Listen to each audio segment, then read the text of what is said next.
Bueno, bien, en nombre de la Escuela de Posgrado de la Facultad de Ciencias Exactas y Naturales de la Universidad Nacional de Mar del Plata, le damos la bienvenida a este acto académico de defensa oral y pública, y en este caso también virtual, de la tesis doctoral del licenciado Juan Manuel Arcusa, titulada Diversidad de la fauna myrmecológica en un ambiente serrano ubicado en un área valiosa de pastizal sujeta a conservación. Esta tesis fue desarrollada bajo la dirección del doctor Armando Conrado Sicchino, y son hoy jurados de esta defensa el doctor Luis Alberto Calcaterra, el doctor Matías Daniel Maggi y el doctor Pablo Antonio Martínez. Dicho esto, Juan, cuando quieras empezar. Listo, voy a compartir la pantalla.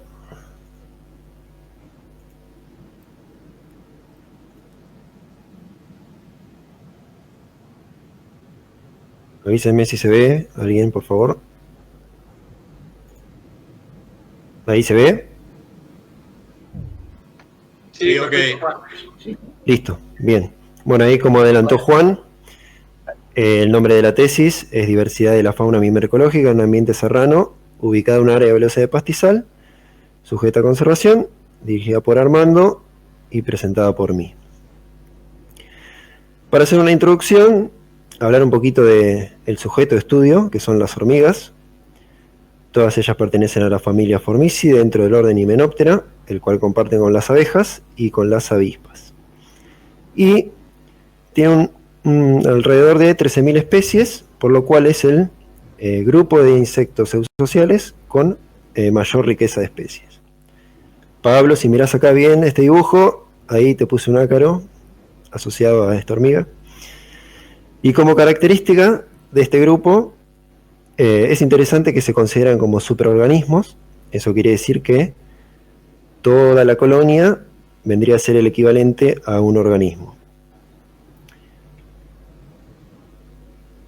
Están presentes en casi todos los ecosistemas y tienen un papel importante dentro de ellos. Como por ejemplo, son importantes depredadores.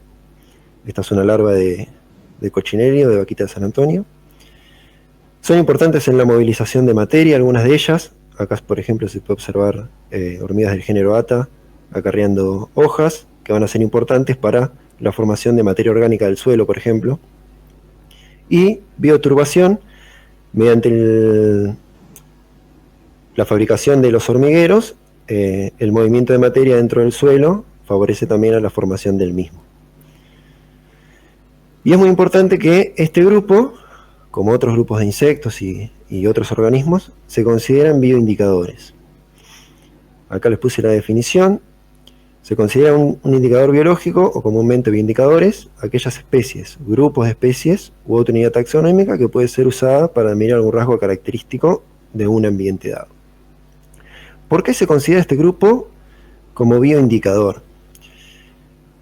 Para que ocurra eso, el grupo tiene que cumplir ciertas características que las resumí acá. Entre ellas tienen que tener una alta diversidad, ser abundantes, no hay dudas de que las hormigas son súper abundantes. Tienen que haber diversidad funcional, eso quiere decir que tiene que haber varias distintas que hagan cosas distintas justamente. Tienen que sufrir rápida respuesta a cambios, tienen que ser fáciles de muestrear. Cualquiera que haya levantado un pitfall se va a dar cuenta que las hormigas son muy fáciles de muestrear. Y la taxonomía relativamente buena. Hasta género se puede llegar fácilmente, después se complica un poco más, pero en algunos casos se puede más fácil que otros. Las hormigas como bioindicadores se viene estudiando cada vez más, pero hay dos países, digamos, que son pioneros en esto y que hay muchísimos trabajos, que son Australia principalmente y Brasil. En esos dos países hay cantidad de bibliografía al respecto. Pero en otros, incluyendo la Argentina, el uso de las hormigas como bioindicadores no está muy desarrollado. Con respecto al sitio de estudio, ¿dónde vamos a estudiar las hormigas? Las vamos a estudiar en la Reserva Natural Paititi. Acá me pongo un poco la camiseta de Paititi. Es una reserva natural privada que tiene más o menos 420 hectáreas, que se encuentra a unos 20 kilómetros de Mar del Plata, cerca del barrio Sierra de los Padres, que estaría por acá. Esta es la Laguna de los Padres. Y como es una reserva natural, tiene estrategias de manejo que la hacen un poco particular respecto a otros sitios. Acá esta foto es porque también hacemos visitas guiadas con grupos de gente y colegios. Ese grupo particular venían de Italia, así que intenté hablar en italiano, pero no funcionó muy bien. Bien, como decía anteriormente, una de las estrategias de manejo que yo había comentado era la producción de cultivos orgánicos. Y para aclarar un poco esto, que en sí no es un monocultivo orgánico, sino que las mismas estrategias de manejo hacen que haya una cantidad de plantas nativas bastante importante. Al ser un cultivo orgánico, obviamente que no se echa ningún pesticida ni ningún fertilizante, por lo cual dentro del mismo cultivo, que parecería que fuera un monocultivo de maíz, se pueden encontrar cantidad de plantas bastante altas. También, como contra, el rinde del campo es bastante menor a uno de manejo convencional. Y además hay otras estrategias como esta que se ve acá, que se llaman terrazas, que son espacios entre 3 y 4 metros que se deja crecer vegetación espontánea, lo cual, digamos, favorece la diversidad dentro del campo. Y este sería un pastizal nativo ubicado dentro de las sierras. Esta sería la imagen satelital vista desde Google Earth, una imagen de Google. Acá estaría la Reserva Natural Paititi, comprendida por estas dos sierras. Y es interesante, bueno, acá pertenece a este complejo serrano que es el de Difuntos. Esta es La Brava, y estas son las sierras de Labra, yendo para Balcarce. Y es interesante que si uno presta atención, puede notar que estas sierras están separadas unas de otras, por lo que se podrían denominar como islas, en un mar de cultivos, que diría que el 99% se debe manejar de manera convencional, por lo cual el pasaje de biodiversidad de una a otra es bastante limitado. Y ya lo decía esto Ringeled hace muchísimo tiempo, que en estas sierras es posible el hallazgo de poblaciones aisladas o endémicas. Hay varios ejemplos, incluido en Paititi, que esto es así, con especies de lagartijas, bueno, con murciélagos que están un poco mal vistos ahora. ¿Qué problemas tienen estas sierras del sistema de Tandilia, incluyendo Paititi? Las principales en todas las sierras son, y la que genera más impacto, es el avance de la agricultura. O sea, todas estas sierras están dentro de campos de manejo privado, o sea, no se puede pasar, y se caracterizan porque intentan ser cultivadas hasta donde dan las máquinas. O sea, hasta donde empieza la roca prácticamente hay cultivo. Lo mismo con la ganadería, donde no se puede cultivar, ahí van las vacas, generando impacto por pisoteo, por herbivoría. Y también el avance de especies exóticas invasoras, como en este caso la acacia que vamos a hablar ahora en un ratito, e incendios que se pueden dar de forma natural, pero que en su mayoría se producen por descuidos de las personas que ingresan a estos campos y hacen lo que no tienen que hacer. Y en menor medida hay actividades deportivas, caza furtiva, que en Paititi hay bastante caza furtiva porque hay ciervos, y actividades extractivas como puede ser, por ejemplo, la colecta de lechos para las florerías, que también se ha visto. Entonces, como objetivo de esta tesis, evaluar el efecto de la presencia de la especie invasora Acacia melanoxylon en la riqueza, abundancia y diversidad de hormigas en un ambiente serrano típico del sistema de Tandilia. Como punto número 2, evaluar los cambios en la composición de especies de hormigas causados por Acacia melanoxylon. Monitorear ambientes con vegetación nativa con y sin la presencia de la acacia, luego de que ocurrió un incendio, y determinar grupos funcionales y gremostróficos que sean posibles indicadoras del estado del ecosistema. Y además determinar especies que puedan resultar como buenas indicadoras de las condiciones. Bien, en primer paso entonces, arrancamos con la invasión, que es la invasión de Acacia melanoxylon, que es bastante importante dentro del sistema de Tandilia. Como definición, es una especie que, la definición de invasora, perdón, es una especie que ha sido introducida por el hombre y que se ha dispersado y establecido fuera de su área de distribución natural, y que constituye una amenaza para la diversidad a distintos niveles de escala. esta segunda parte es la que define la invasora y que la separa de exótica. O puede haber una especie exótica que no resulta invasora, lo cual hay y muchas. En particular, esta especie pertenece al género Acacia. Hay unas 1200 especies, de las cuales 23 australianas son invasoras en varias partes del mundo y se caracterizan por formar densos bosques monoespecíficos.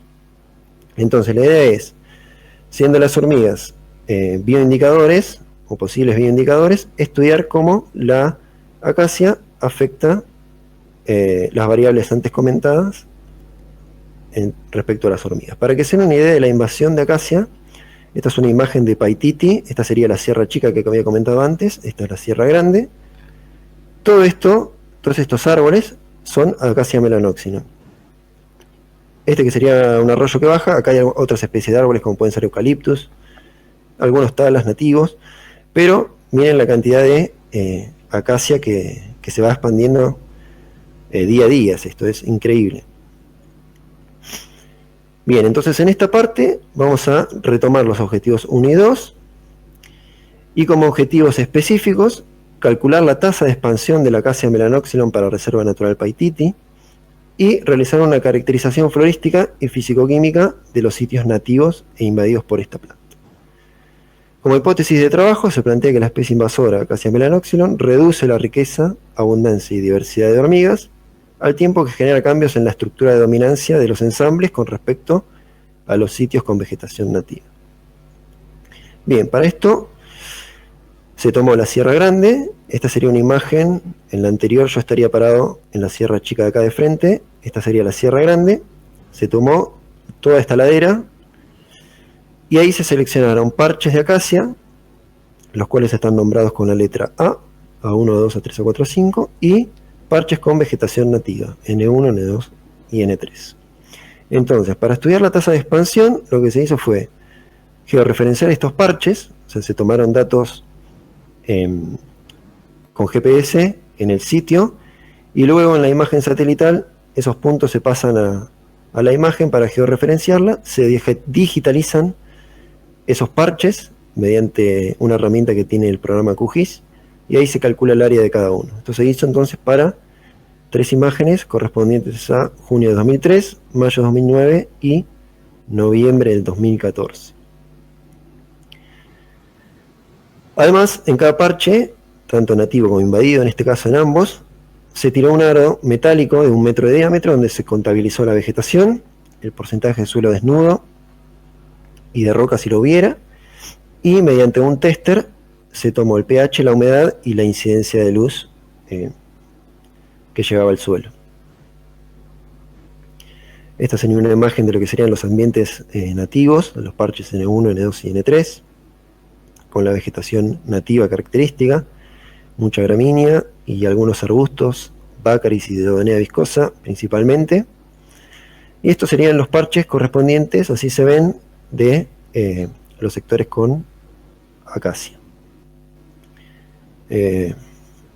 Bien, para el muestreo de las hormigas, el principal método que se utilizó es el de trampas Pitfall, que consiste en un pote que va enterrado a 2 centímetros del suelo. Se colocaron 10 trampas en cada uno de esos parches que había comentado anteriormente, dispuestas al azar, separadas un mínimo de 10 metros. Y el muestreo originalmente fue desde abril 2014 a abril del 2017, pero para esta primera parte se utilizaron los datos del primer ciclo anual, que fue de abril de 2014 a marzo del 2015, mes en el que hubo un incendio y cambiaron las condiciones del juego. Respecto al esfuerzo de muestreo, no se tomaron más parches en realidad, voy a volver para atrás, dado que no se encontraron más parches en esta ladera montañosa de sierra, y para tomar en realidad otros parches que podrían ser en otro lado, al estar en otra orientación cambian un poco las condiciones del juego, volviendo los no comparables entre sí a esos sitios por cuestiones de incidencia de luz, por ejemplo, humedad asociada a la misma, etc. Bien, y además que hay que ir por ahí cambiando 60 trampas con 3 bidones, es un trabajo elevado y bueno, muchas veces me tocó ir solo. Muy buena experiencia. Bien, con respecto a los análisis, para medir la riqueza, se utilizaron estos estimadores de riqueza para medir el esfuerzo de muestreo. Se realizó una curva de acumulación de especies. Con respecto a la abundancia, los datos se tuvieron que transformar, dado que cuando uno estudia hormigas hay mucho sesgo debido a lo que puede ser la aproximación a algún hormiguero, o mismo caminos de forrajeo hacen que trampas que estén muy cercanos a ellos caigan mucha cantidad de individuos. Entonces, esta transformación reduce un poco ese sesgo. Como índices de diversidad, se estudió el índice de Sharon-Simpson y el índice de equitatividad de Pielú. Y la estructura del ensamble, que en realidad es algo complementario que brinda bastante información, porque la riqueza y la abundancia y la diversidad por sí mismas terminan siendo un número. Eso en realidad podría ocurrir, de hecho ha ocurrido, no en este caso, pero que no haya diferencias en la riqueza, ni en la abundancia, ni en la diversidad, porque da lo mismo, pero al analizar la estructura de los ensambles, uno puede ver que ahí sí están pasando cosas que no se ven representados por esos índices, que es, por ejemplo, cambio de las dominancias de especies. Este análisis da dos valores, un valor R, que es el que hay que mirar, y después un valor P, que es el que hay que mirar para asegurar, digamos. Cuando R es cercano a 1, me está diciendo que los dos ensambles que estoy comparando son sumamente distintos en cuanto a composición de especies se refiere. Mientras que es más cercano a 0, quiere decir que esos dos sitios comparten muchas de las especies, pero que esas especies ahí adentro se distribuyen de manera distinta si el P es menor a 0,05. Espero haber sido claro. Bien, respecto a los resultados, estos serían los parches muestreados, y se puede apreciar que hubo una tremenda, un gran aumento de la superficie de acacia para cada uno de los parches muestreados. Y en promedio se estimó que la acacia incrementa 150 metros cuadrados por año. Es una cantidad muy elevada. De hecho, hoy en día los parches N1, N2 y N3 no existen más, desde que se terminó el muestreo hasta hoy. Y respecto a las otras variables, cuando se estudió la riqueza, en los ambientes nativos se estimó una riqueza de 25 especies, mientras que en el invadido, solo 4, de las cuales una obviamente es Acacia melanoxylon, y las otras 3 corresponden a observaciones que se realizaron en sitios donde algunas ramas habían caído del dosel de acacia, entraba un poco de luz, y generalmente había alguna especie de cardo, o bajo algún alero helechos. Respecto a la cobertura, en el ambiente nativo, el 60% corresponde a vegetación, generalmente, en su mayoría gramíneas, pastizal, 30% superficie rocosa y un 10% de suelo desnudo, mientras que en el invadido el 100% corresponde a hojarasca. Incluso habiendo roca, la hojarasca cubre por encima la misma, haciendo un dosel, un estrato de hojarasca, digamos. En cuanto a la incidencia de luz, hubo diferencias ampliamente observables, y la humedad, que sí dio valores bajos, también dio diferencias. Y ahora voy a comentar un poquito a qué se pudo deber estas variaciones.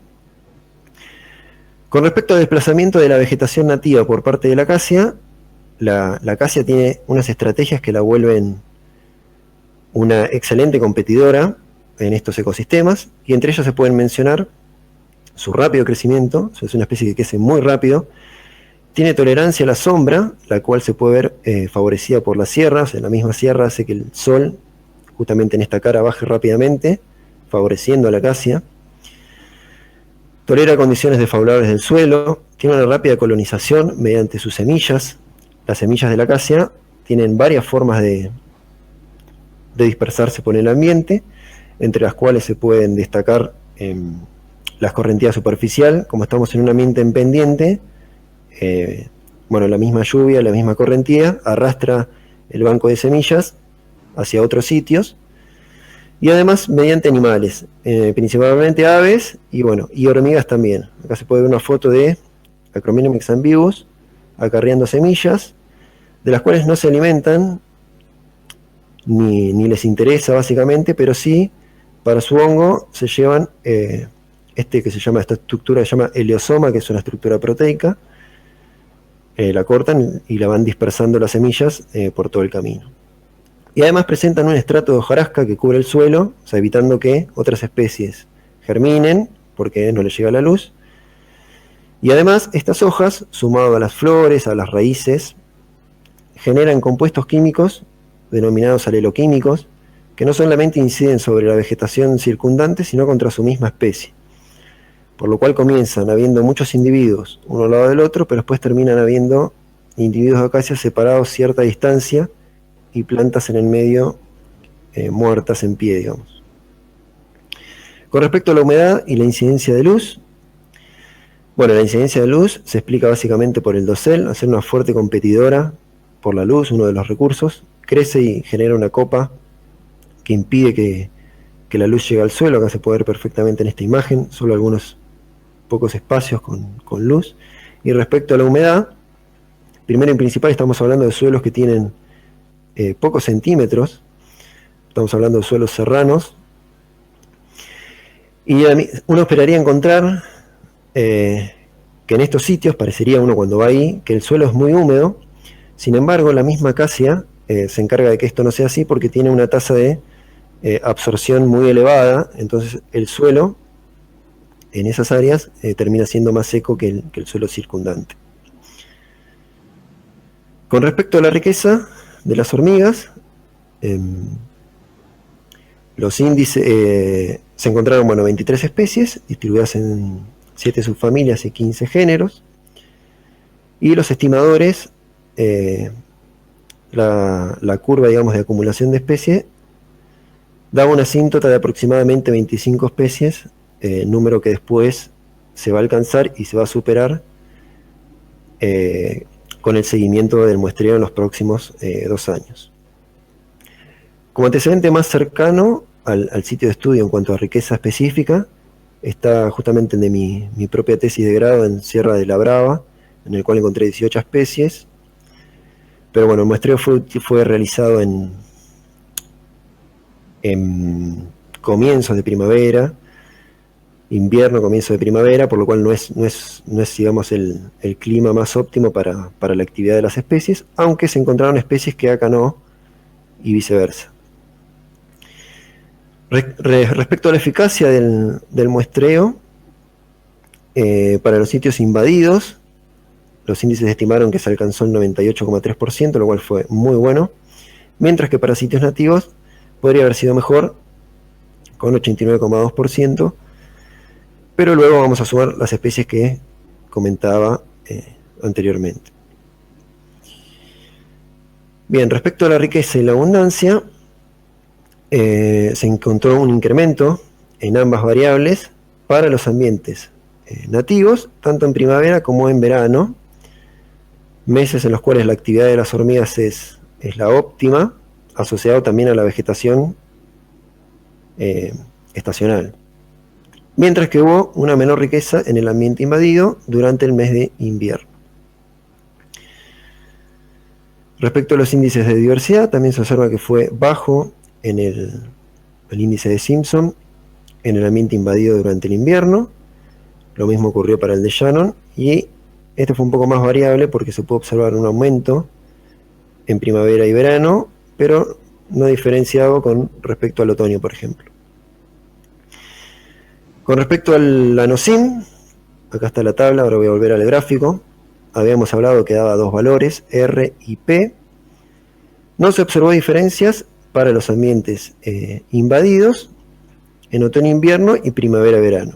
Acá los datos se agruparon de esta forma, en otoño-invierno se juntaron y primavera-verano también, porque se habían hecho por separado, pero eran exactamente iguales prácticamente, así que se optó por agruparlos.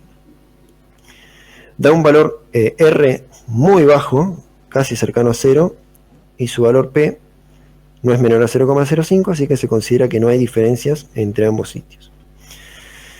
Y esto se puede explicar en mayor medida dado a las estrategias de la acacia que antes comentaba de desplazar a la vegetación nativa, la cual es fuente de recursos, tanto de alimento como refugio, para las especies nativas,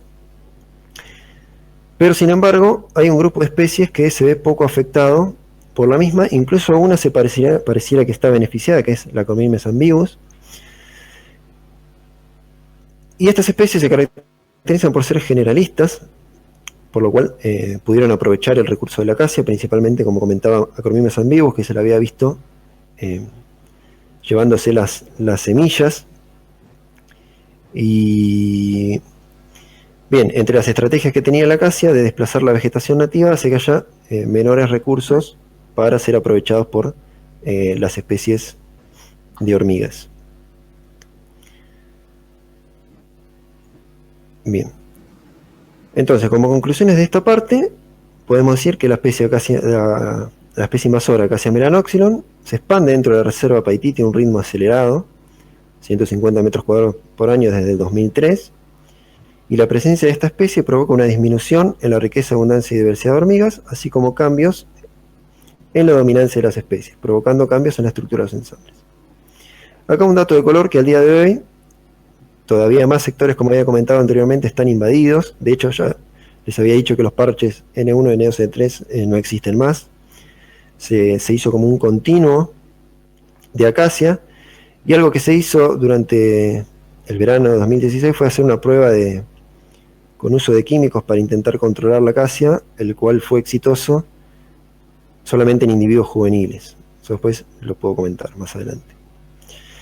Bueno, y un día ocurrió que, una anécdota un poco graciosa, yo me acuerdo que estaba en la playa, había salido de la escuela, y veo una columna de humo que subía, y bueno, cuando llego a mi casa resulta que en todos los noticieros las sierras se estaban incendiando.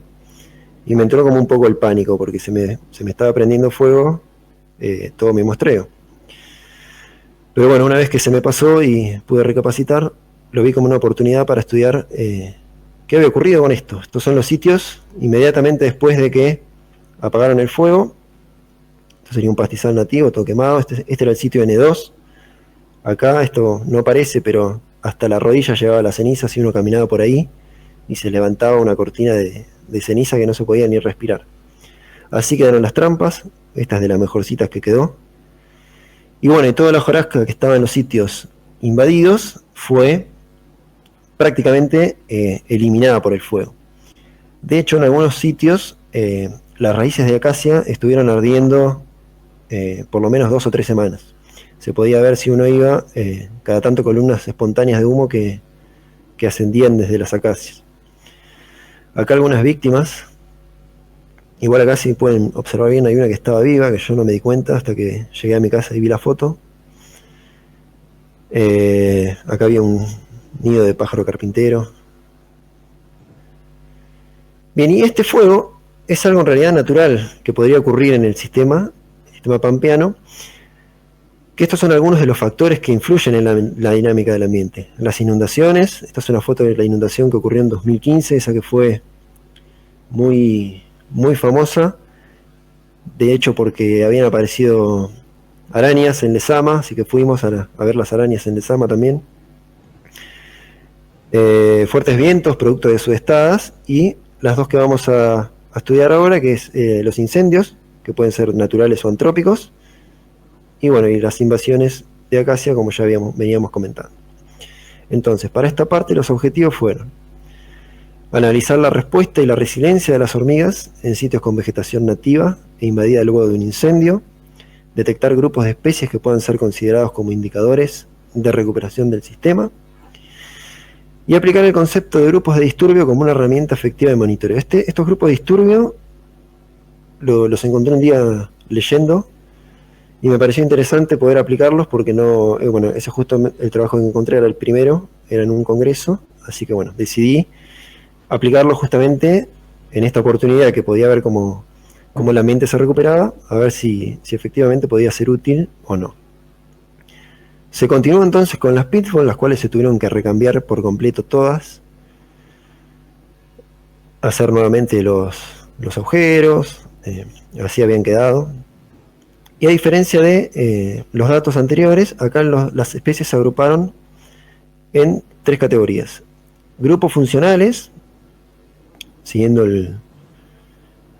siguiendo el concepto de Andersen, gremios tróficos y grupos de disturbio de este trabajo de Roy y Spadaler, que fue presentado en un congreso.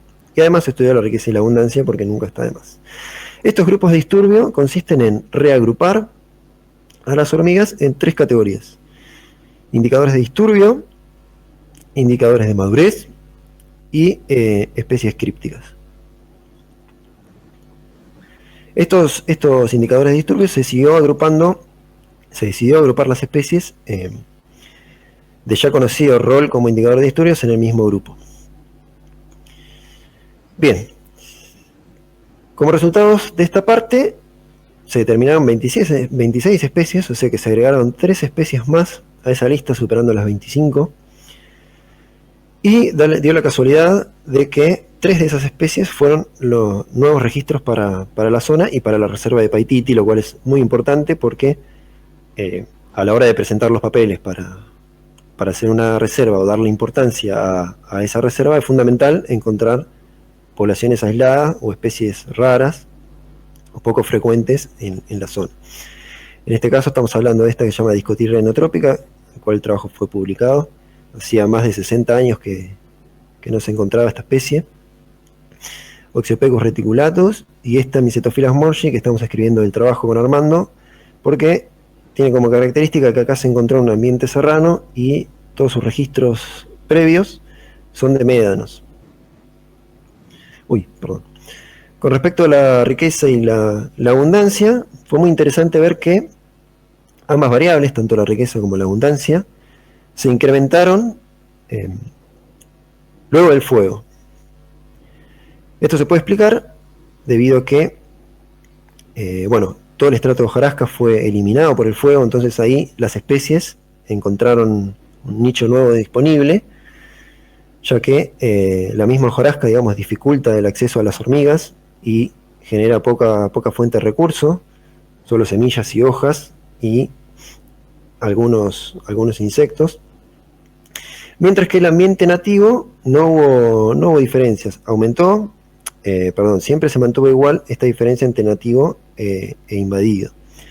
Pero el ambiente nativo fue poco afectado, y eso es debido a las características geológicas históricas del sitio. Como ya dijimos, el fuego es parte de este sistema, por lo cual es esperable que las especies, tanto vegetales como animales, en este caso las hormigas, se encuentren adaptadas a sufrir estos episodios. En el caso de las hormigas, que tienen hábitos hipógeos, o sea, subterráneos, está estudiado que el fuego por debajo de los 5 centímetros no tiene efecto alguno, más la rápida recuperación de las hormigas debido a sus hábitos hizo que se vieran poco afectadas en ese sentido. Y la rápida recuperación de la acacia también se debe a sus estrategias. O sea, la acacia, además de tener las estrategias que comenté antes de eliminar a la vegetación nativa, tiene características escondidas, digamos, que le permiten ser también eficaz ante los incendios, ya que en Australia también ocurren, y entre ellas, por ejemplo, las semillas se activan con calor o con el humo, son sensibles a compuestos del humo, por lo cual luego del incendio las semillas se activaron y germinaron rápidamente. De hecho, sectores que antes no había acacia, luego que ocurrió el incendio, se poblaron de acacia, como es el caso de la Sierra Chica. La Sierra Chica era el sitio intangible de la reserva, no había, digamos, prácticamente acacia, y luego del incendio se cubrió casi completamente. Al analizar los grupos funcionales, destacan estos 4 son los que muestran diferencias en cuanto a su abundancia. El primero, que se llama especialistas climáticas, se ve que disminuye luego su abundancia, significativamente luego de que ocurrió el incendio, pero este grupo particular lo vamos a tratar en la siguiente diapositiva, dado que acá está agrupando, digamos, 2 especies que indican cosas distintas.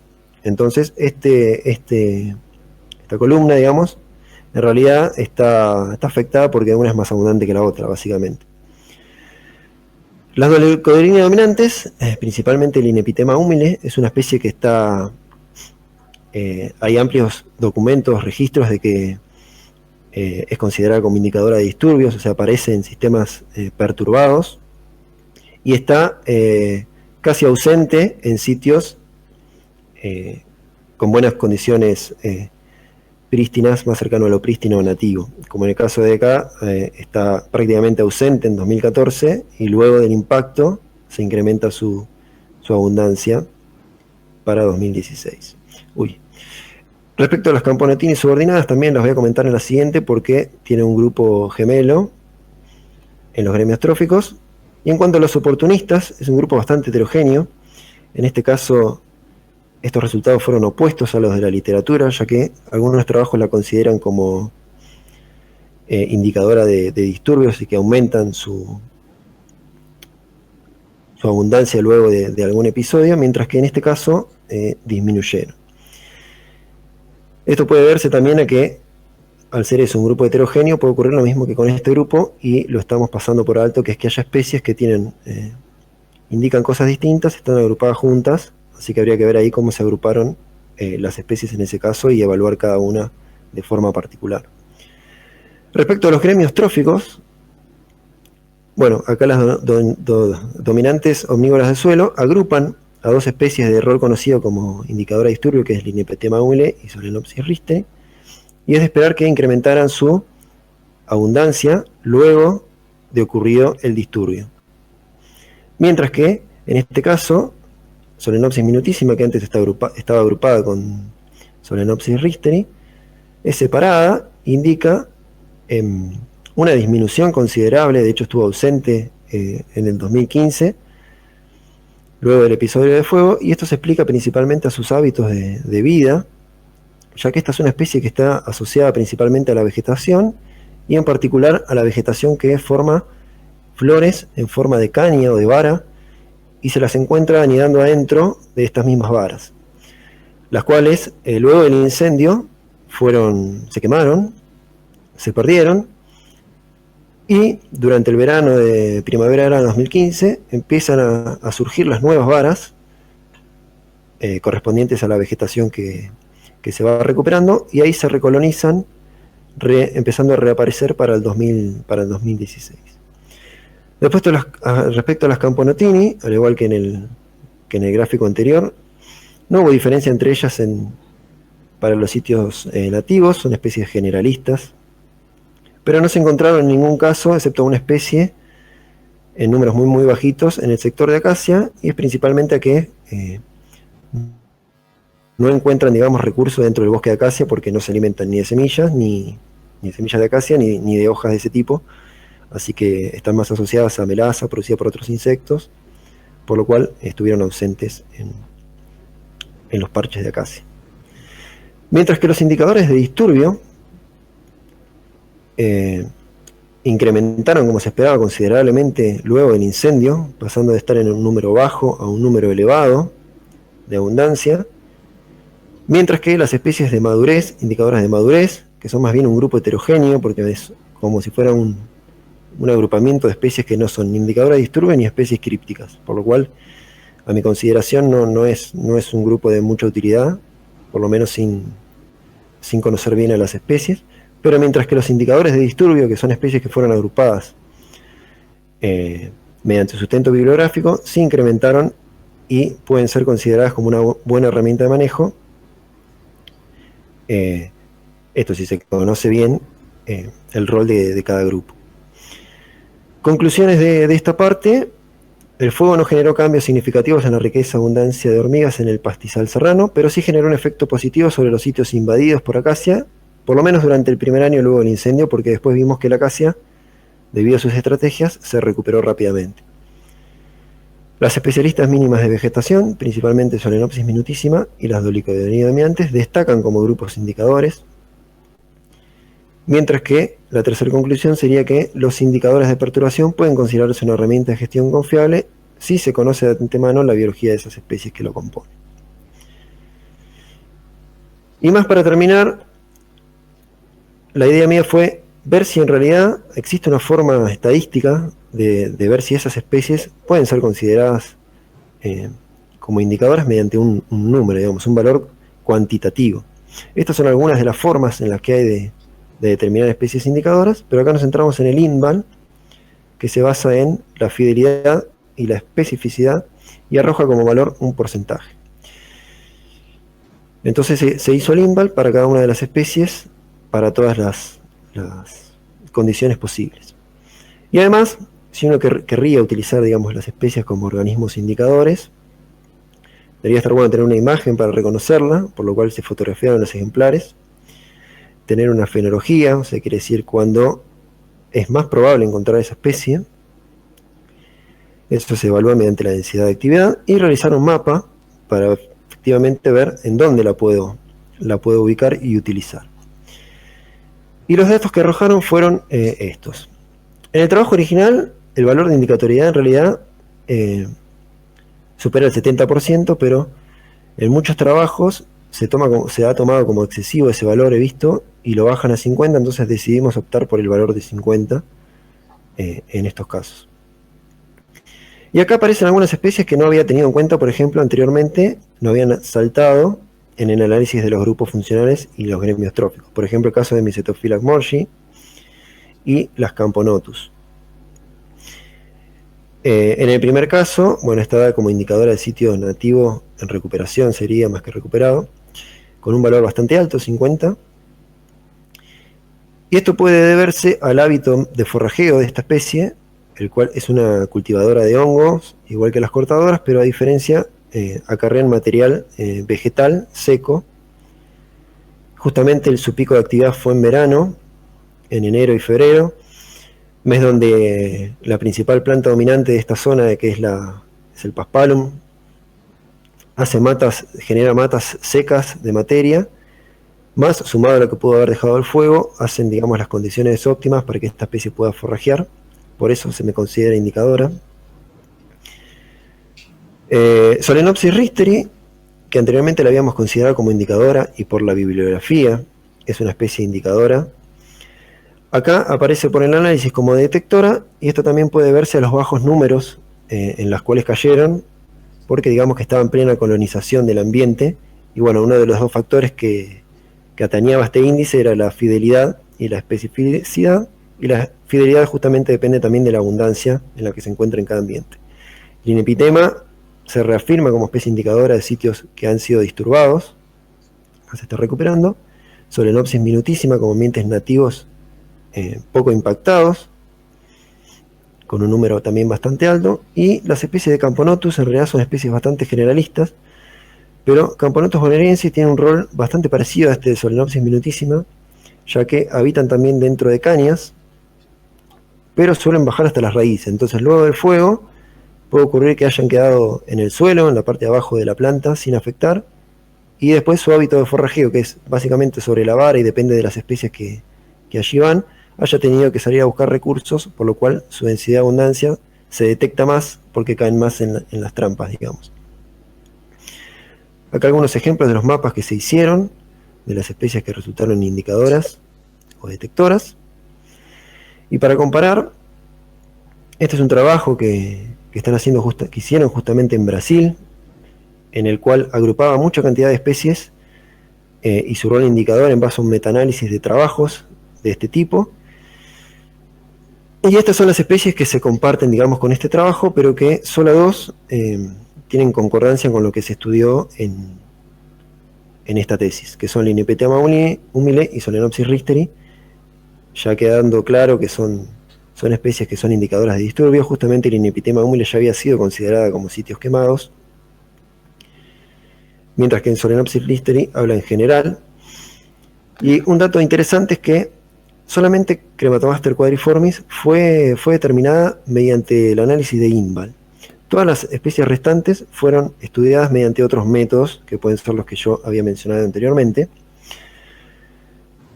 De todas formas, Crematogaster quadriformis, que sí está en este trabajo, no se muestreó en la sabana, por lo cual puede que no haya coincidencia justamente con este mismo. Acá estamos hablando de la ladera serrana, o sea, sería un arbustal serrano, el ambiente, y no coincide, digamos, con los sitios estudiados en estos trabajos.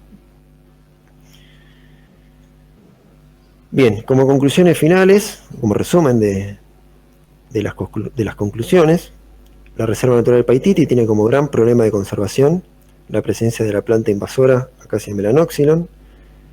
Desde el 2003 al 2014 se incrementó un ritmo acelerado, colonizando un promedio de 150 metros cuadrados por año. Se identificaron 26 especies de hormigas, pertenecientes a 15 géneros y 8 subfamilias, de las cuales, bueno, estas especies que antes mencionaba conforman nuevos registros, y esto es muy importante para la reserva Paititi como reserva, justamente. Los bosques de acacia dentro de la reserva disminuyen la riqueza, abundancia y diversidad de hormigas respecto a los ambientes colindantes de vegetación nativa. Un pájaro. Pensé que, bueno. El fuego no generó cambios en los ambientes de hormigas, en los ensambles de hormigas presentes en el pastizal serrano, pero tuvo un efecto positivo en los sitios invadidos, aunque sea momentáneamente. Se identificaron 7 grupos funcionales de hormigas y 13 gremios tróficos, de los cuales las especialistas mínimas de vegetación y las oligoderinas dominantes resultaron ser grupos indicadores. Y la herramienta conformada por los indicadores de perturbación testeada en este trabajo propone que estos son de utilidad si se conoce de antemano la biología y ecología de las especies que lo conforman. Además, se proponen 4 especies como indicadores, o como complemento a grupos indicadores, que son estas que antes mencionaba. Pese a que Solenopsis richteri fue considerada especie detectora, existe suficientemente respaldo para que sea considerada como indicadora de ambientes disturbados. Hay mucha bibliografía al respecto. Las especies indicadoras y detectoras tienen su pico de actividad durante la estación de verano, por lo cual si se va a hacer algún monitoreo y tener en cuenta las especies indicadoras, se sugiere que sea en donde estas especies tienen su mayor pico de densidad de actividad. Y por último se propone el fuego como herramienta, como primera etapa en el control de acacia, dada su rápida recuperación, y esto ligado a lo que había comentado anteriormente, el uso de agroquímicos que se había testeado en una tesis de otra chica, pero que se muestrearon las hormigas también. Una vez que la acacia se está recuperando, antes de los primeros brotes, cuando son individuos juveniles, la aplicación con estos agroquímicos, que son muy específicos, para evitar su resiliencia. Bien, eso sería todo lo mejor explicado que pude.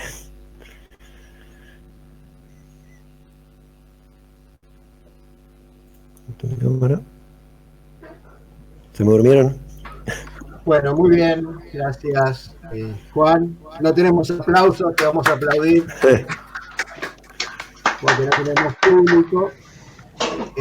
Bueno, queda entonces a consideración del jurado las preguntas o comentarios que tengan que hacer sobre la tesis. Sí. No sé quién quiere empezar. Le daría la palabra a Luis. Bien. Por visitante lo... Claro. Tiene apagado el micrófono, Luis. Sí, tiene apagado el micrófono.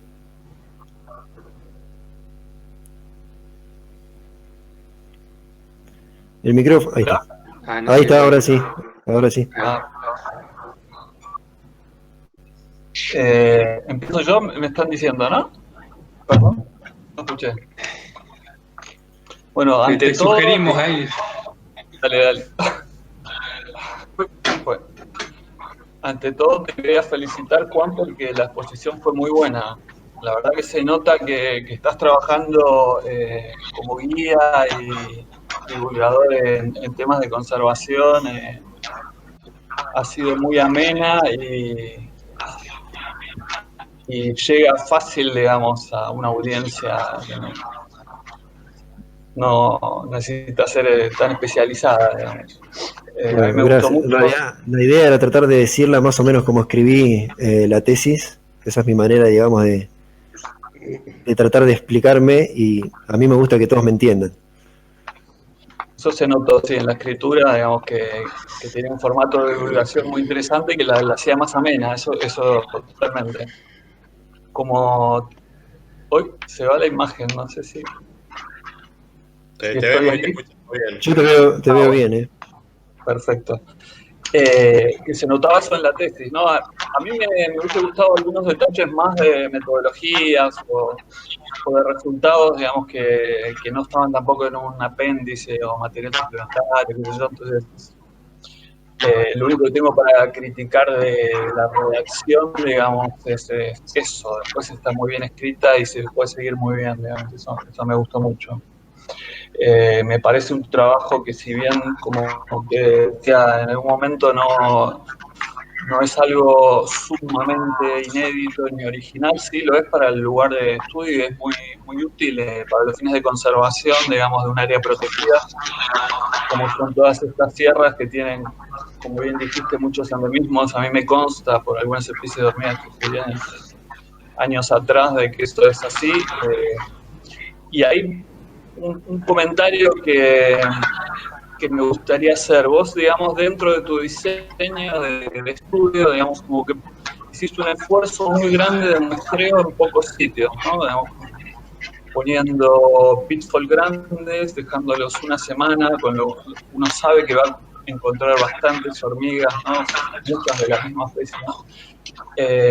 Si no hubiese sido mejor, digamos, tratar de abarcar una mayor superficie, no estoy tan de acuerdo que en otra ladera hubiese cambiado mucho los resultados, porque, digamos, uno tiene que captar la variabilidad del ambiente, digamos, natural contra invadido. No creo que hubiese sido un problema, ¿no? Entonces, creo que se podría haber extendido a otros sitios de estudio, mismo en la reserva, ¿no? Además, si la tasa de expansión son 150 metros cuadrados por año, entiendo que debe haber muchos parches en la zona. Eso por un lado, ¿no? Yo hubiese hecho un diseño de pitfall inclusive más chicos, más cantidad, con más sitios, digamos, como para obtener una abundancia y una distribución más grande en el territorio, ¿no? Para que los resultados sean más sólidos, ¿no? Y no haya tantos registros como seguramente tenés de algunas especies en pocas muestras o pocos sitios. Eso por un lado. Sí, en realidad estoy de acuerdo con vos en eso, pero viste que, sí, cuando yo empecé, digamos, al muestreo, que lo armamos, digamos, la realidad es que no tenía mucha idea de lo que estaba haciendo, porque obviamente recién estaba empezando. Claro. Y después, a medida de que fui avanzando y que fui leyendo trabajos para armar los primeros papers y ese tipo de cosas, me planteé que en realidad yo lo hubiera hecho distinto al muestreo. Hubiera hecho ponerle bloques de 5 trampas, abarcando más sitios, o otro tipo de muestreo. Pero bueno, una vez que ya lo había empezado, lo mantuve así, porque ya no lo podía cambiar. O un muestreo por estación y no todos los meses, digamos, para no matarte, porque es un esfuerzo grande, digamos. No, te cuento además que, aparte de no matarme, esto es una anécdota, no es que me esté justificando, pero yo en octubre, el mes anterior a empezar, me corté el tendón de Aquiles. O sea que mi objetivo fue recuperarme para abril, poder subir a poner las trampas. Quería empezar bien. Así que bueno, básicamente mi recuperación del tobillo fue colocando las trampas y haciendo el muestreo. Claro. Los primeros meses fue durísimo porque iba a ponerle a las 8 de la mañana, estaba ahí y bajaba a las 8 de la noche, porque al paso que iba terminaba detonado. Pero bueno, sí, en realidad si yo lo hubiera hecho distinto respecto a poner las trampas. Si lo tuviera que hacer hoy de vuelta, elegiría otro diseño. También porque después te va a jugar en contra y va a ser más difícil publicar esos resultados en buenas revistas con Ns más chicos, ¿no? Claro, sí, tal cual.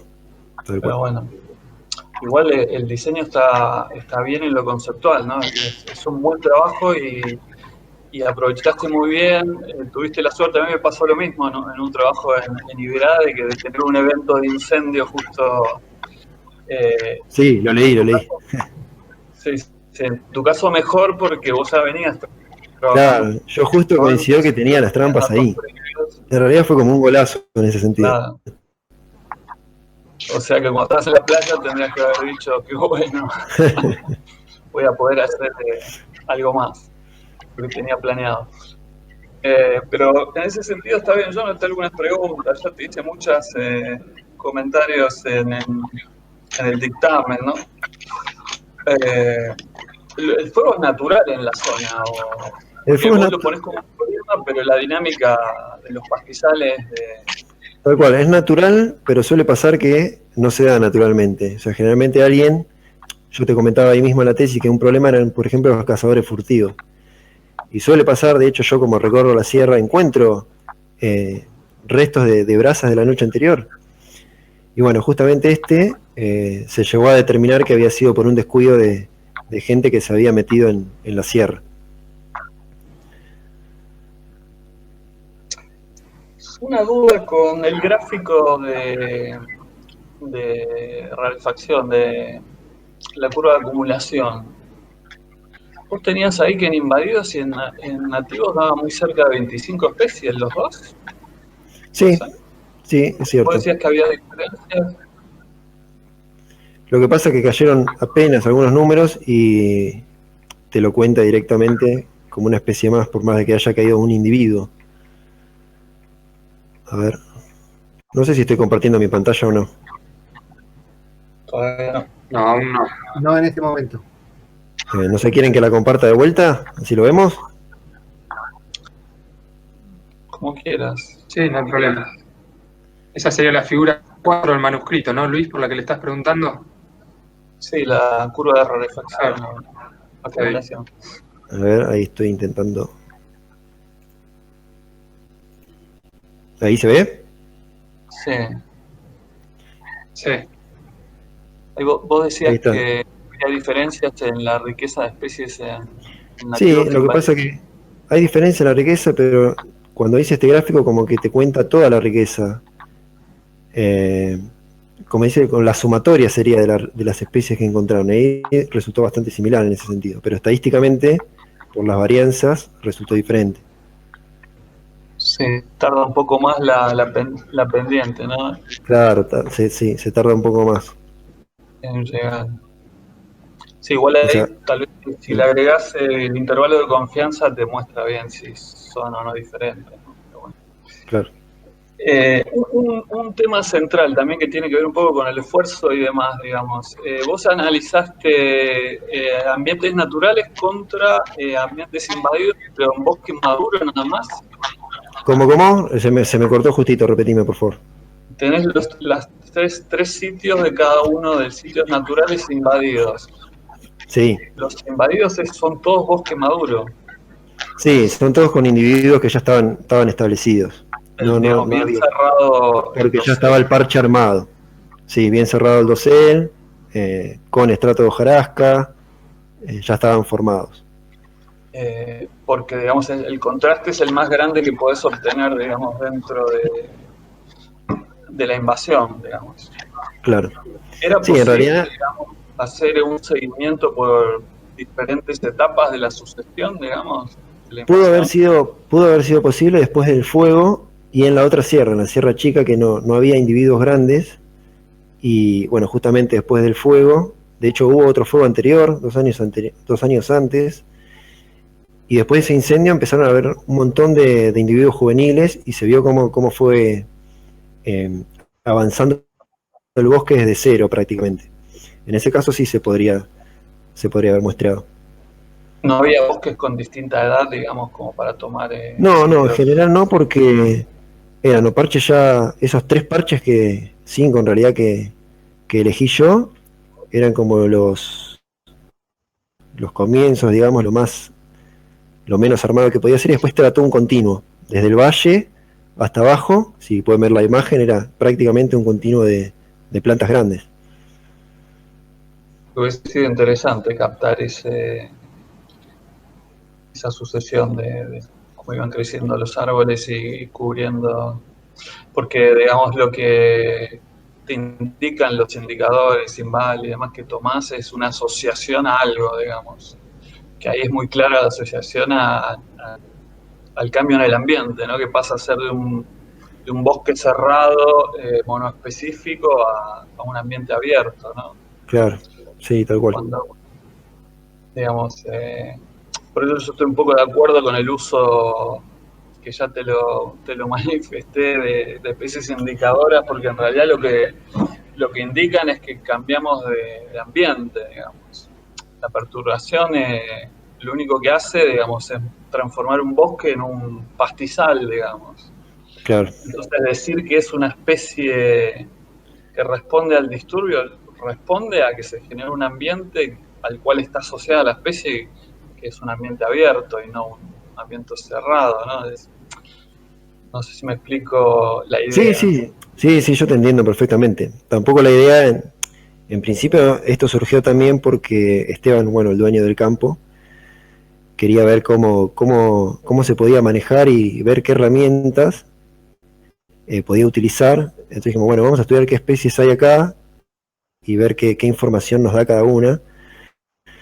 No solo las hormigas en forma individual,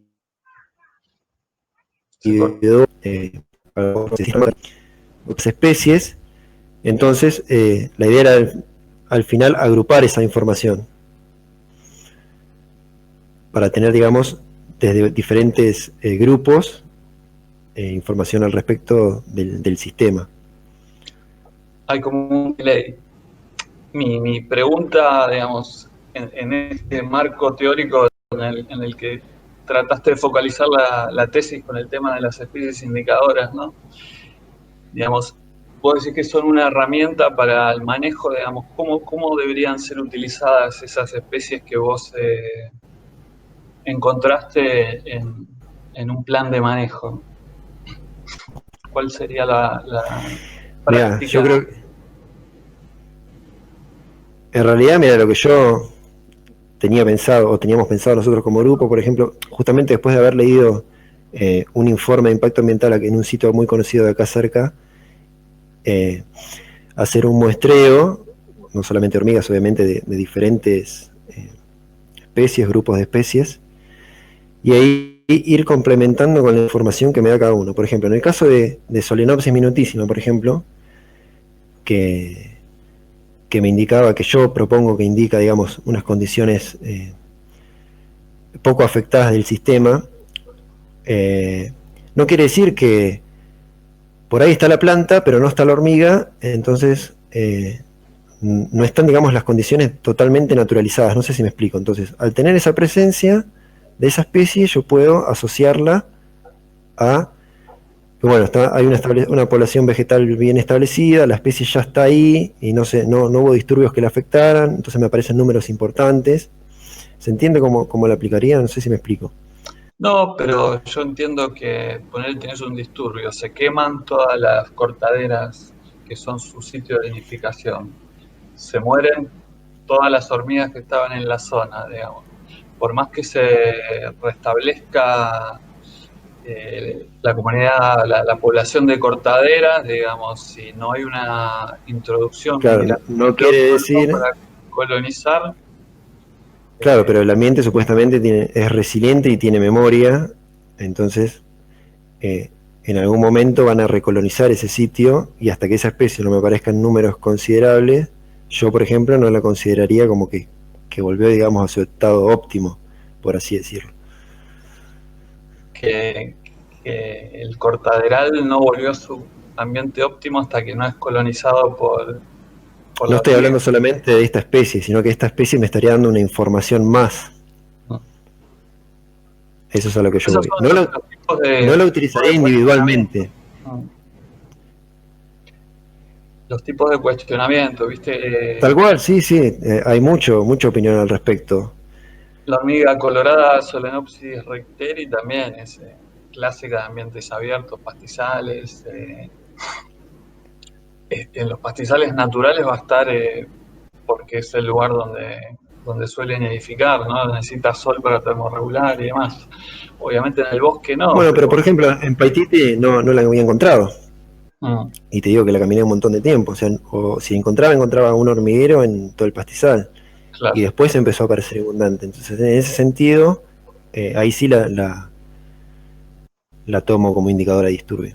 Y después, bueno, nos falta, como decías, mucha información sobre la biología de cada una de las especies. Tal cual.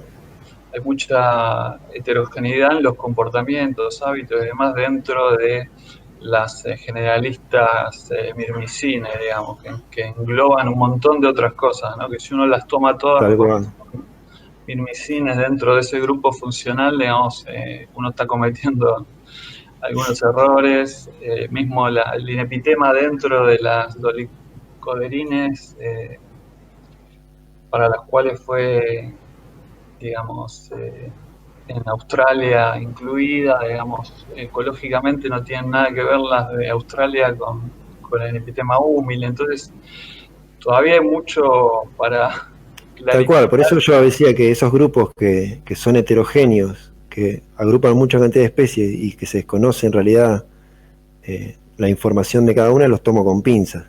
Claro. O sea, por eso justamente me centraba en los indicadores de disturbio que había armado antes, con esa herramienta nueva, que esos sí sé específicamente que son indicadores de algo, por eso sí los recomendaría. Pero los que están así agrupados con muchas cosas, lo tomo con pinzas.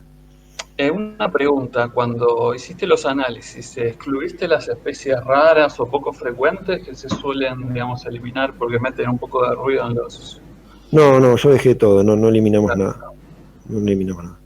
Está bien.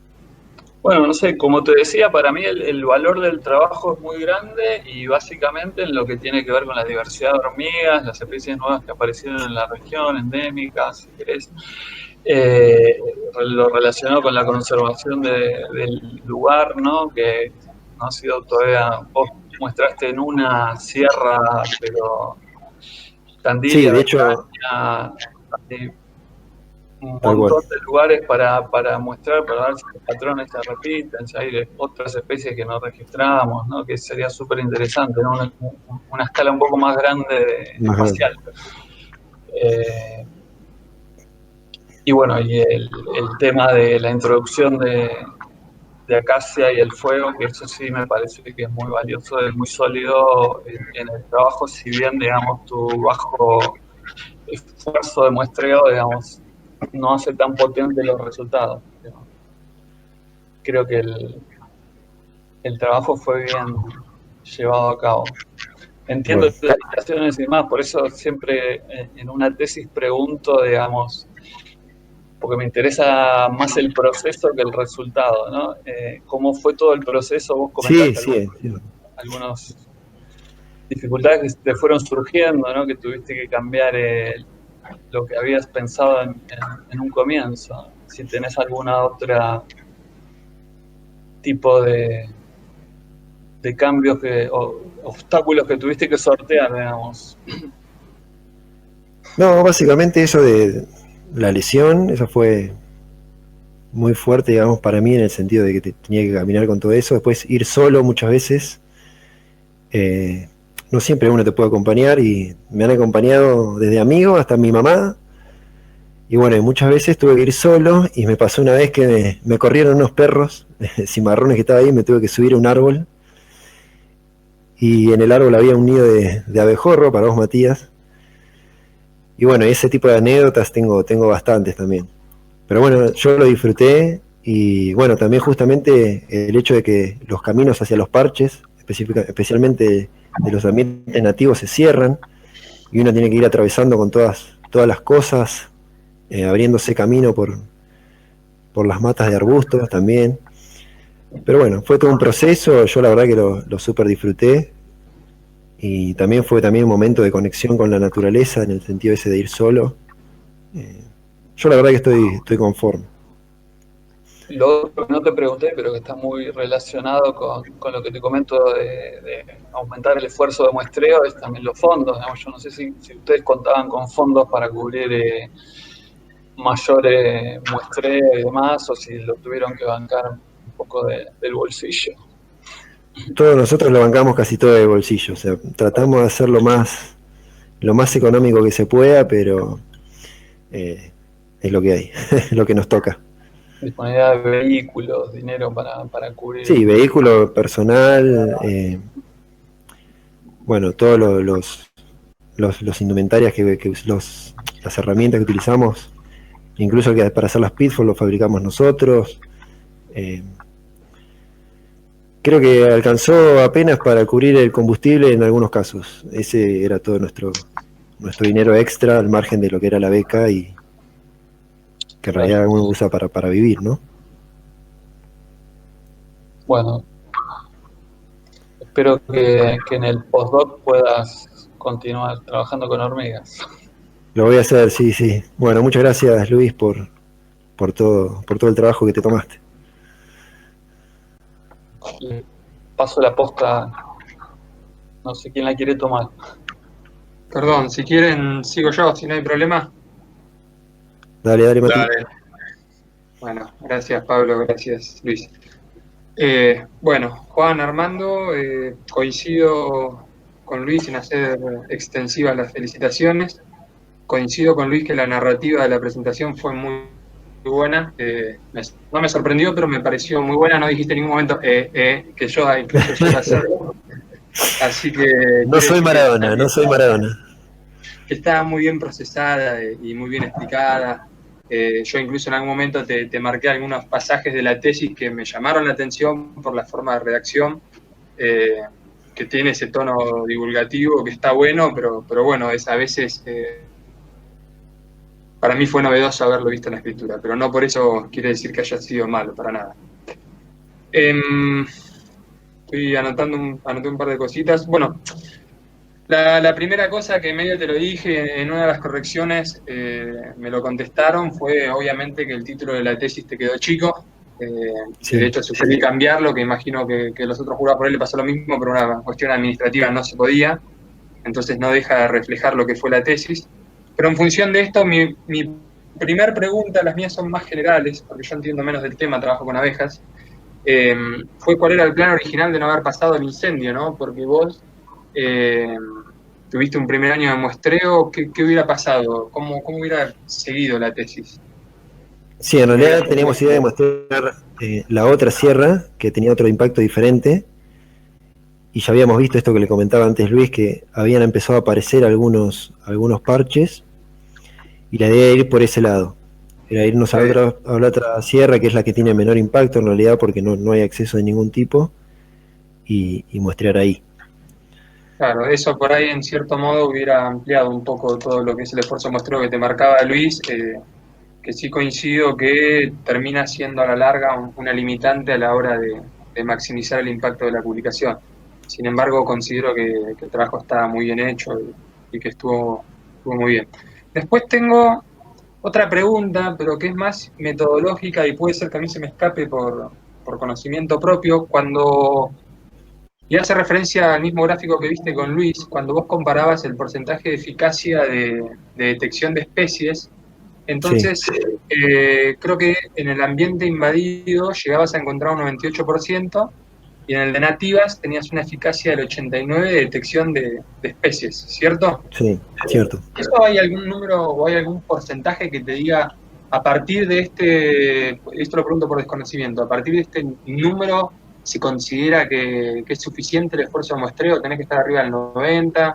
¿Cómo se maneja eso? ¿Cómo lo manejaste vos? Está bien que hiciste la curva y ahí decidiste, ¿no? Sí, en realidad eso cada índice de esos te toma en cuenta, digamos, algo diferente. ¿Se entiende? O sea, tiene peso algo distinto. En realidad lo que yo hice fue un promedio de todos, y bueno, mientras más cercano a 100, obviamente, yo creo que arriba de un 85% está relativamente bien. Está bien, esa era... Podría ser mejor, pero está relativamente bien. Igual en los dos tuviste, bueno, el 98... Por lo que vi en otros trabajos, te digo. Bien, y... De hecho hay dos especies más que sé que están ahí, perdona que te interrumpo. ¿Y no las pudiste encontrar? No las puedo encontrar, y eso que te digo que di vuelta toda la sierra y cada vez que voy digo, hoy la voy a encontrar, y no. Bueno, las tiene Juan ahí en el museo, Juan Farina, ¿viste? Claro. Y todavía no las puedo encontrar yo. Quizás esas son las implicancias de lo que te decía Luis de maximizar el rango de cobertura a nivel sierra. Ojo que igual son de otros ambientes, porque esas son él las encontró en el techo. Estás hablando de que tenés otro tipo de suelo, otra insolación, otro ambiente completamente distinto. Incluso la temperatura también debe variar. Y después, si mi pregunta iba más allá de lo que fue tu tesis, cuando vos veías el tema de la introducción de la acacia y verías que generaba cambios en la riqueza, abundancia, diversidad y dominancia, si tenés forma de predecir cuáles son las implicancias de eso si crees que habría una implicancia en el largo plazo, ¿no? Porque evidentemente vos ahí demostrás que la especie invasora, que es la acacia, te generó ese cambio. ¿Hay forma o tu postdoc se trata de eso, de cómo seguir? Esas son dudas que me quedan. Mi postdoc en realidad trata con el campo, en realidad. Pero hemos visto, en todos los muestreos que hemos hecho con los chicos, de las veces que he ido, que hay especies que están súper favorecidas con las acacias. No estoy hablando de hormigas, sino estoy hablando de otros grupos, por ejemplo, de arañas. Está lleno de tarántulas, por ejemplo, en esos bosques. Entonces, la idea nuestra era relevar los parches de acacia y ver cuáles son las especies que aparecen con frecuencia ahí, que en el ambiente nativo te cuesta encontrarla. Por ejemplo, encontrar una tarántula en el sistema serrano está más complicado. O sea, es difícil, hay que levantar muchas piedras. Así que bueno, suponemos que depende del grupo, que no están estudiados, va a tener una implicancia distinta al avance de la acacia. En el caso de las hormigas ya vimos que la riqueza baja, hay una menor abundancia, pero respecto a otros grupos no ocurre así. Entonces hay todo un cambio y se genera todo un ecosistema completamente nuevo y que cambia, digamos, las relaciones entre las mismas especies. Debe ser interesante eso para seguir en el tiempo, ¿no? Bueno, después yo te había hecho un par de comentarios con respecto a la estadística, que te pedí que pongas los estadísticos, que unifiques las hipótesis. La verdad que todos los comentarios que te hice los tuviste en cuenta y me ayudaron a entender bárbaro. Así que yo no tengo mucho más, es felicitarte por el laburo, yo que me la paso en el campo y estamos con las abejas, sé lo bravo que es estar ahí. Y lo que cuesta, conmigo hay varios chicos y son poquitos los que me siguen el paso en el campo, muchos son más de laboratorios. Sí. Bueno, yo no pude conseguir pasante por ese motivo. Ahora sí tengo uno.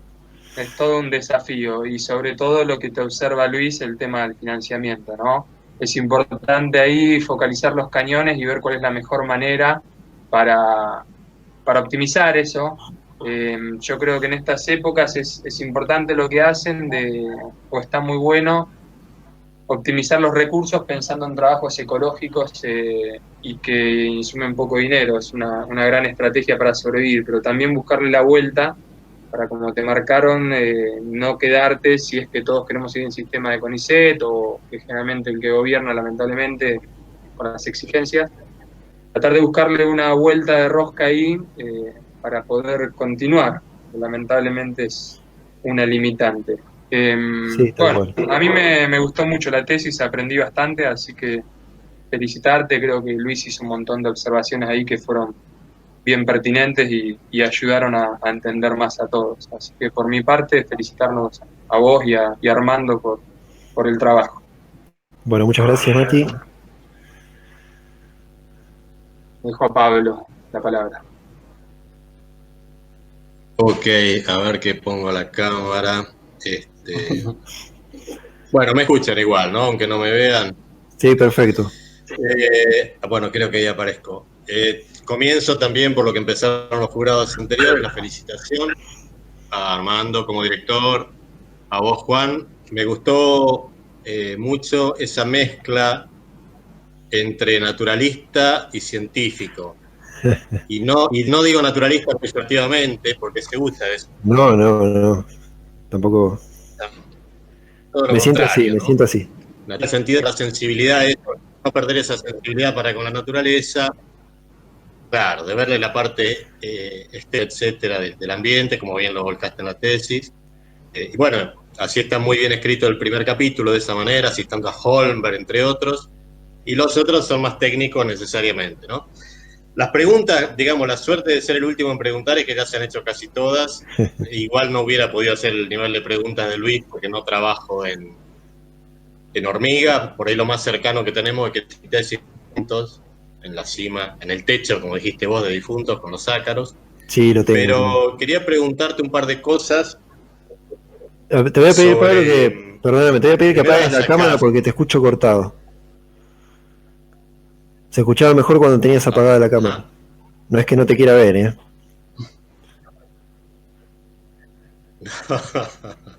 Ahí está, ahora sí. Bueno, ¿ahí me escuchas mejor? Bueno, sobre las acacias primero, digamos, el fuego mata, sirve para renovar las semillas, sí. Pero ¿qué pasa con los renovables o con los adultos de acacia con el fuego? No, los que estaban en tronco se quemaron.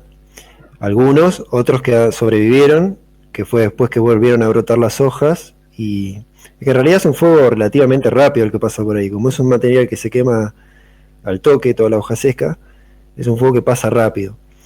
Los individuos adultos generalmente sobrevivieron la mayoría, excepto alguno que se prendió y quedó ardiendo, el resto después se recuperó y volvió a dar hojas.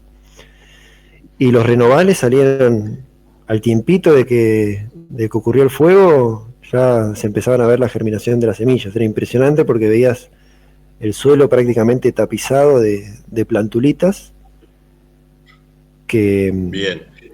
que crecían, pero en meses era un individuo más alto que yo, y vos sabés que yo soy alto. Y vos proponés el fuego como mecanismo de control. Como primer paso, en realidad, justamente por eso, porque al haberse hecho el estudio de este que te comentaba de los agroquímicos, que es básicamente pintar una planta, que lo podés hacer, es efectivo con individuos de tamaño pequeño. Entonces, si vos aprovechaste que el fuego pasó y te empiezan a crecer las plantulitas, aplicar ahí y ya te eliminás, digamos, el rebrote en ese sentido. Bien, mi otra pregunta iba para ese lado, digamos, el control químico, Sí. ¿no afecta al resto del ambiente? Porque me suena raro hablar de control químico en una reserva ecológica, ¿no? Tal cual, por eso se hizo una prueba. Usamos 3 tipos de químicos. Este que te digo que es efectivo era muy específico y no afectó prácticamente a la vegetación nativa. Es una tesis de una chica, no sé, la debe estar por dar, supongo, que ahí yo me metí de contrabando y muestré a las hormigas. Pero después se usó, por ejemplo, glifosato, y sí, glifosato, el parche que estaba pintado con glifosato, digamos, sí, la vegetación nativa se quemó, o sea, ese no lo vas a usar. Pero este que te digo, que era específico, se puede aplicar junto con el fuego. O sea, aparecen las plantulitas y ya ahí aplicás este método, la vegetación, las gramíneas no se ven afectadas y es más recomendable que dejar la planta crecerla casi. Está bien. Una última cosa con respecto a la utilidad de las hormigas y el trabajo de Rivas en Brasil, de Rivas y colaboradores, da la pauta de que el stock de hormigas o el inventario de hormigas y su calidad indicadora, digamos, es para cada sitio. O sea, por más que vos tengas la misma hormiga en otro lado, te puede estar indicando otra cosa. Tal cual, sí, depende mucho. Por eso es muy controvertido también el uso de las hormigas como indicadoras, como comentaba Luis. Pero bueno, justamente en Paititi, que no se conocía nada, tener una herramienta como para compararlo con alguna otra cosa parecida era de utilidad, es de utilidad. Claro. Pero sí, es cierto lo que vos decís. No, pero si se ajusta el sistema para Paititi, va a servir para Paititi. O sea, eso se puede aplicar en años sucesivos. Claro. Esa era la idea del dueño Esteban cuando nos pedía, digamos, alguna herramienta para él saber si en realidad estaba manejando bien la reserva. Esa fue la idea inicial. Está bien. Y última cosa, poniéndome en docente y docente de metodología, en base a las críticas que te hicieron sobre el muestreo, si fue adecuado, si fue poco, en la construcción del marco teórico, ¿sí? El famoso marco teórico, donde uno ve todo lo que se hizo antes, ahí están todas esas respuestas. Quiero decir, esto ya está y está bien igual y todo, pero el día que vos dirijas a alguien o ya que tenés pasantes, si van a hacer algo que no se ha hecho nunca, más vale consultar a fondo la bibliografía y copiar, ¿no? Copiar de los mejores, claro, para saber que uno no le va a pifiar, digamos, eso seguro. Sí, es cierto. Bueno, por mí está muy bien, Juan. Felicitaciones. Bueno, gracias, Pablo. El trabajo que te tomaste para corregirla, la verdad que exhaustivo. Bueno, por lo menos en eso podía aportar algo. Bueno, muy bien, muchas gracias a los jurados. Juan, no sé si querés agregar algo más. Yo no, gracias. Tenía unos agradecimientos ahí, no sé si te vas a interesar verlo. ¿Cómo? Bueno, los comparto por las dudas. Si no me van a retar. Póngalo. Después me reclamo. Además queda grabada, Juan. Si no lo das ahora, te... Claro, tenés razón. Ahí voy a poner pantalla completa.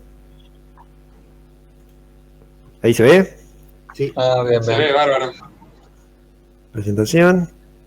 Bueno, acá agradecimiento en general, bueno, a mi compañera de vida, Dani, que me acompañó, también la hice ir a trabajar, cuando no tenía ayudante fue. Mi mamá también fue, aunque no lo crean, con 60 y pico de años, llevó los bidones, me acompañó. Esteban, el dueño, que obviamente que me permitió entrar a la reserva con completa libertad, incluso después que, bueno, yo el año pasado no tuve beca porque se me había terminado, me dio la posibilidad de hacer esto de las visitas, de formar parte, digamos, del equipo de Paititi, al grupo del Genepso, también que cada uno me acompañó en ciertas posibilidades. Y bueno, durante la finalización nació el retoño, también, que acá ya lo estoy llevando al museo para que aprenda un poquito. ¿Cómo se llama? Y Ramiro se llama Ramiro. Y a Gladys, que hoy ya no está entre nosotros, que es mi camioneta. Lamentablemente se tuvo que ir, pero que anécdotas increíbles con Gladys. Es una Gladiator. Era una Gladiator, exactamente, sí. Bueno. Atravesando el campo. Así que bueno, no, eso es todo. Pero bueno, no quería dejar de agradecer a todos los que me acompañaron y que me dieron una mano bueno, y Armando, obviamente, que Armando y Dani, dos genios, abriendo la puerta de la casa siempre, y la comida de Dani, para después de trabajar, increíble. Así que, bueno, agradecimientos a todos. Bueno, muy bien, muchas gracias, Juan. Bueno, en esta instancia habitualmente yo lo que suelo hacer en las tesis presenciales es darle participación al público, porque me parece que es el último momento que tenemos de retener a nuestros estudiantes de posgrado un ratito más antes que pasen a ser graduados de posgrado. En este momento no tenemos público, pero a mí me gustaría, si quiere agregar algo, darle la oportunidad a Armando. Vos también, Juan, sos público. Bueno, pero yo estoy en un rol acá de representante de escuela de posgrado. Así que si Armando quiere agregar algo, tendría que activar el micrófono. Me parece que está hablando. Armando, si me estás escuchando, cuando bajás el cursor, sube como una barrita y hay un telefonito rojo. ¿Abajo o arriba de la pantalla? Al lado En el medio, hermano. Que es el que tienes que apretar. El teléfono no. El micrófono. Ahí lo tildé. Ahí está. Ahí está, sí, Armando, vamos, lo lograste bien. Bueno, lo he escuchado, digamos, atentamente a los 5 y, a ver, yo tengo que agradecer a los jurados, a uno de los cuales, a Luis, que tengo que decir que más lo conocía como autor de papers, nunca lo había visto personalmente, pero digamos, a Pablo no tengo ni que decirlo, y a Matías lo conocemos de los famosos desayunos entomológicos que hacíamos en casa. Así que no tengo nada en ese sentido. Yo aprendí muchísimo de todos ellos, y de la misma manera aprendimos junto con Juan a trabajar con las hormigas, porque si bien siendo entomólogo, digamos, podemos decir que de nacimiento un poco más, siempre nosotros miramos las cosas de arriba y no las miramos de adentro, y eso nos enseñó muchas cosas. Y también agradezco esta oportunidad de aprender también de él, y que hemos aprendido juntos y discutido cosas, y espero que en los años que me queden lo pueda seguir haciendo, incluso con todos ustedes. Así que les agradezco a todos todas las molestias que se han tomado. Ha sido un esfuerzo, digamos, como se podía, con los medios que se podía. Los medios que teníamos directamente era una bolsa con pan y media bolsa de cebolla, diciendo que el CONICET tampoco todavía no desembolsó los fondos ni para el pan ni para la cebolla, y aún así se siguieron adelante. Así que esto es un gran logro, en el cual, digamos, gran parte de nuestro, no sé si llamarlo así, orgullo personal se vio reflejado. Nuestro contacto con la naturaleza también se vio reflejado, y bueno, y todos los que nos acompañan en familia, en amigos, en sociedad, un poco llevamos una representación del tesón de todos ellos. Así que les agradezco a todos de la misma manera. Esto es todo lo que yo tengo que decir, lo demás está escrito y lo más importante es lo puedo escribir. Juan me prometió que va a seguir para adelante y sé que va a ser así. Gracias a todos. Gracias, Armando. Gracias, Armando. Bueno, entonces, ya concluida esta etapa, lo que le voy a pedir al jurado es que nos retiremos de esta sesión. Juan, quédate un ratito porque volvemos en breve. Armando también se puede quedar. Nosotros nos vamos a deliberar a otra sala, ¿sí?